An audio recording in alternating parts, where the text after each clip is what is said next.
네, 여러분, 오늘은 좀 영상이 늦었는데 여러분 오늘 하루도 잘 지내고 계셨죠? 어제 이사야 12장 1절부터 6절 말씀을 읽었는데요.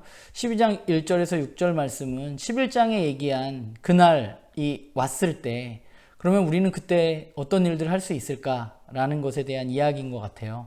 이사야는 그날이 오면 너는 노래할 수밖에 없을 것이다. 너는 하나님 앞에 감사할 수밖에 없을 것이다. 라고 이야기하면서 너는 이런 노래를 부를 수밖에 없어. 라고 이야기하고 있습니다. 그 내용이 이사야 12장에 담겨져 있는데요. 이사야가 그렇게 이야기할 수 있는 것에는 그것에 대한 확고한 믿음이 있었기 때문이라는 생각이 들어요. 그날은 반드시 올 것이고, 그리고 그날이 바로 11장과 같은 모습으로 올 것이기 때문에 그 하나님의 영이 충만한 왕이 다스리게 되는 그 나라에서는 우리가 노래할 수밖에 없고 그분께 감사할 수밖에 없다는 이야기이죠. 그러니까 이사야가 지금 사실 처해 있는 상황 자체가 그런 노래를 부를 수 있는 상황이 아닌 것은 분명하지만, 그러나 그럼에도 불구하고 이사야는 그 날을 기다리고 믿고 있기 때문에 그날이 반드시 올 거기 때문에 너희는 그날에 이렇게 노래할 거라고 이야기하고 있습니다. 네, 어제 말씀을 보면서 이미 그날이 나에게는 온 것이 아닌가, 예수 그리스도를 통해서 그 나라가 이미 이 땅 가운데 완전하진 않지만 시작되었고 나는 그 나라의 백성이라고 이야기하는 사람이 아닌가라는 생각을 하게 됐어요. 그 나라의 백성으로 살아가고 있는 나는 그러면 어떻게 살아갈 것이고 나는 과연 어떤 노래를 부를 것인가 라는 생각을 어제 잠시 말씀을 묵상하면서 해보면서 저도 뭐 이렇게 노래하지 않을까? 이사야의 시를 빌어서 저도 나도 이렇게 노래해야지 라는 글을 적어보았는데, 오늘 묵상은 그것을 제가 읽는 것으로 마치도록 하겠습니다. 제가 읽어볼게요. 죽을 수밖에 없는 나에게서 죽음을 거두신 주님, 내가 주님을 찬양합니다. 세상만 의지하며 살던 나에게 구원을 베풀어 주신 주님, 내가 주님을 찬양합니다. 주님만이 구원이십니다. 주님만이 나의 힘이십니다. 주님만이 내 의지할 분이십니다. 이제 나는 나에게 일어난 일을 세상에 알리겠습니다.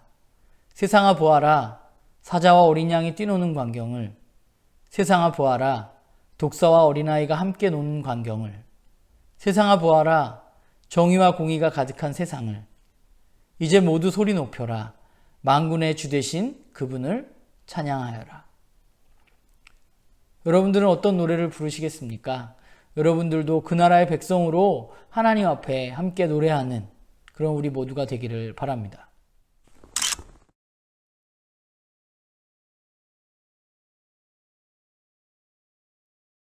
예, 오늘 우리가 나눌 말씀은 이사야 13장 1절부터 22절까지의 말씀입니다.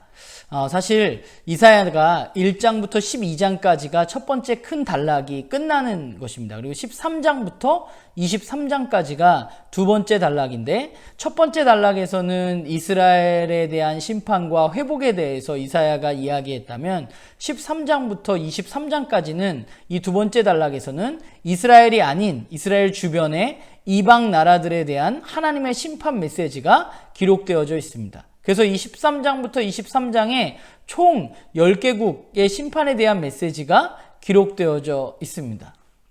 그래서 여러분들이 그걸 유념하면서 읽었으면 좋겠고, 오늘 13장은 처음으로 그 10나라 중에 바벨론에 대한 이야기입니다.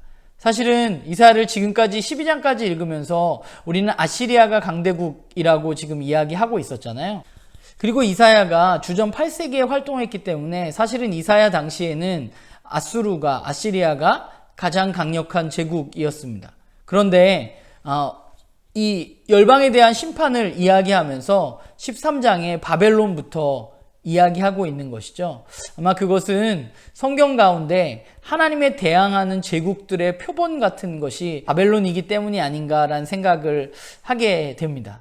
그래서 여러분들이 오늘 13장, 14장에 바벨론에 대한 심판의 메시지가 기록되어져 있는데요. 여러분들이 먼저 읽으면서 우리가 생각해 볼 것은, 첫 번째는 바벨론으로 시작한 이 13장부터 23장의 메시지가 이스라엘 주변 국가에 대한 심판의 메시지를 말씀하고 있는데, 우리가 좀 읽으면서 그런 생각을 해봤으면 좋겠어요. 왜 이스라엘의 예언서에 이스라엘이 아닌 주변 나라들에 대한 심판의 메시지, 하나님 너희를 이렇게 심판하실 거야 라는 메시지가 왜 들어가 있을까에 대해서 우리가 좀 먼저 고민하고 생각하면서 읽었으면 좋겠고요. 두 번째는 여호와의 날이 임할 것이다 라는 말이 오늘 본문을 보면 반복해서 나오고 있어요. 여호와의 날이라는 것이.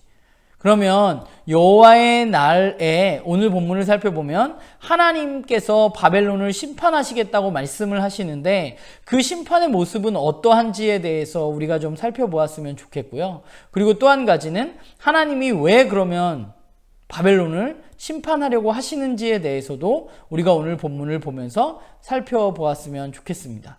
더불어서 우리는 오늘 본문을 보면서 우리 자신에게 좀 질문했으면 좋겠어요. 바벨론의 모습을 보면서 나는 하나님 앞에서 어떤 모습으로 살아가고 있는가, 우리가 좀 생각해 보면서 오늘 말씀을 묵상해 보았으면 좋겠습니다.